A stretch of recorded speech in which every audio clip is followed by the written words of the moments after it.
नमस्कार विद्यार्थी मित्रांनो, मी श्याम सर आपल्या सगळ्यांचं आपल्या आवडत्या यूट्यूब चॅनलमध्ये मी सहर्ष स्वागत करतो।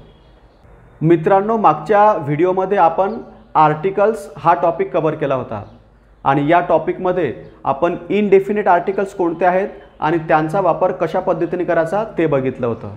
जर आपण तो व्हिडिओ पाहिला नसेल तर मी डिस्क्रिप्शन बॉक्स आणि आय बटनवरती लिंक दिलेली आहे, तो व्हिडिओ आपण बघू शकता। आणि आजचा व्हिडिओ जो आहे हा सुद्धा आर्टिकल वरतीच आहे, राईट। पण आजच्या व्हिडिओमध्ये आपण डेफिनिट आर्टिकल म्हणजे काय आणि डेफिनिट आर्टिकल आपण कशा पद्धतीने वापरणार ते बघणार आहोत। तर हा व्हिडिओ सुरू करण्यापूर्वी सगळ्यांना विनंती आहे की व्हिडिओ शेवटपर्यंत बघा। व्हिडिओ जर आवडला तर व्हिडिओला लाईक करा, आमच्या चॅनलला सबस्क्राइब करा, बेल आयकॉन हिट करून ऑल वरती क्लिक करा, म्हणजे जेव्हा जेव्हा मी इंग्लिश संबंधित व्हिडिओज अपलोड करेल तर त्याचं नोटिफिकेशन सर्वात आधी तुम्हाला मिळेल। तर चला मित्रांनो, आजचा व्हिडिओ सुरू करू। आजच्या व्हिडिओमध्ये सुद्धा आपण आर्टिकल हीच कन्सेप्ट आपण लक्षात घेणार आहोत, परंतु आज जे आपण टॉपिक कव्हर करणार आहोत तो म्हणजे डेफिनिट आर्टिकल।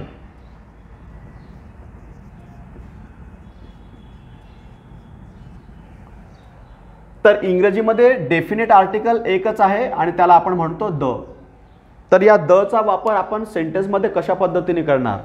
मागच्या व्हिडिओमध्ये आपण पाहिलं की ए आणि ॲन यांचा वापर आपण सेंटेन्समध्ये कशा पद्धतीने करणार ते पाहिलं होतं।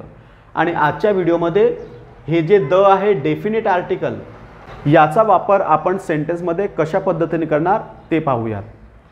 तर द हे आर्टिकल आहे, हे आर्टिकल आपण सिंग्युलर किंवा प्लुरल या दोन्ही नाउनच्या समोर वापरतो। म्हणजे आपण मागे पाहिलं होतं की ए आणि ॲन हे आपण फक्त सिंग्युलर काउंटेबल नाउनसाठी वापरलं होतं, परंतु द जे आहे हे द आपण सिंग्युलर किंवा प्लुरल या दोन्ही नाउनच्या समोर वापरणार। तर कशा पद्धतीने वापरणार त्याचे काही रूल्स आहेत किंवा काही कंडिशन्स आहेत। या कंडिशनमध्ये जर हे फिट होत असेल तर आपण द हे नाउन वापरणार। तर सर्वात आधी जर आपण युनिक थिंग्सबद्दल बोलत असेल, म्हणजे जगामधील ज्या काही युनिक थिंग्स असतील, तर युनिक थिंग्सबद्दल जर आपण बोलत असू तर युनिक थिंग्स इंडिकेट करण्यासाठी आपण द वापरणार। जसं मी तुम्हाला सांगितलं की Taj Mahal unique place in the world, तर जर मला ताजमहल सांगायचा असेल तर कसं म्हणणार? I have seen the Taj Mahal.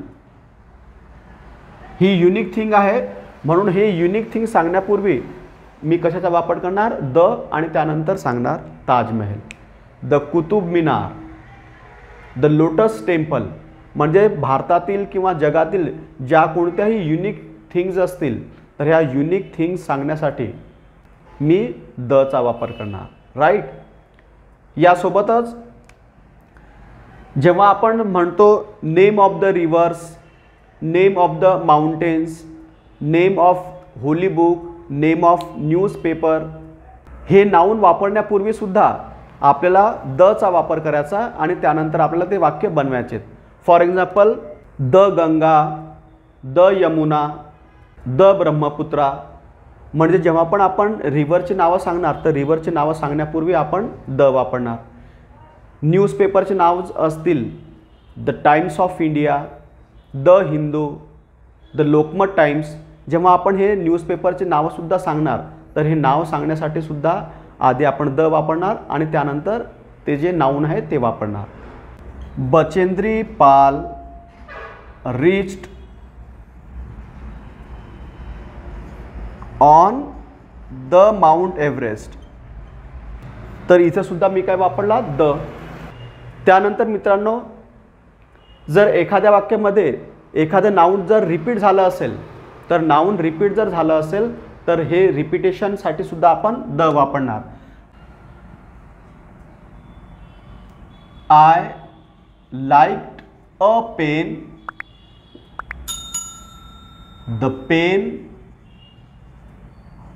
Was gifted me by my mother.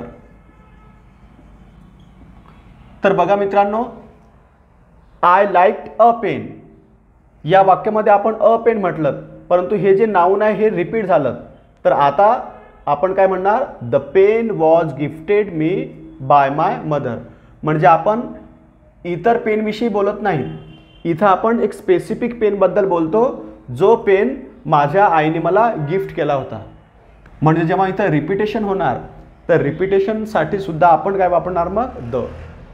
तर आय होप आपल्या लक्षात आलं असेल की जेव्हा आपण एखादं नाऊन रिपीट होत असेल आणि ते रिपीट नाऊन होण्यासाठी मग आपण परत वापरणार द, राईट. त्यानंतर बघा मित्रांनो, जेव्हा आपण एखादी सुपरलेटिव्ह डिग्रीज वापरून एखादं वाक्य बनवतो, तर सुपरलेटिव्ह डिग्री वापरण्यापूर्वी सुद्धा आपल्याला द आणि त्यानंतर तो जो सुपरलेटिव्ह डिग्री फॉर्म आहे तो आता आपल्याला वापरायचा आहे. He is the best student in the class. बघा, हा जो बेस्ट आहे हा सुपरलेटिव्ह डिग्रीचा फॉर्म आहे आणि म्हणून हा जो सुपरलेटिव्ह डिग्री वापरण्यापूर्वी आधी काय म्हणणार मी, द आणि त्यानंतर मग superlative degree. He is the best student in the class. He is the greatest person in the world. तर या ठिकाणी सुद्धा आपण द वापरणार. तर या पद्धतीनं आपण द या डेफिनेट आर्टिकलचा वापर सेंटेन्समध्ये करणार. तर आय होप एखाद्या वाक्यामध्ये दचा वापर कशा पद्धतीने करतात ही कन्सेप्ट आपल्या लक्षात आली असेल. आणि हा व्हिडिओ तुम्हाला आवडला असेल तर व्हिडिओला लाईक करा, चॅनल सबस्क्राईब करा आणि व्हिडिओ आपल्या मित्रांसोबत सुद्धा शेअर करायला विसरू नका. तर आजच्या व्हिडिओमध्ये एवढंच. बाकीची माहिती आपण पुढच्या व्हिडिओमध्ये कव्हर करू. तोपर्यंत थँक्यू.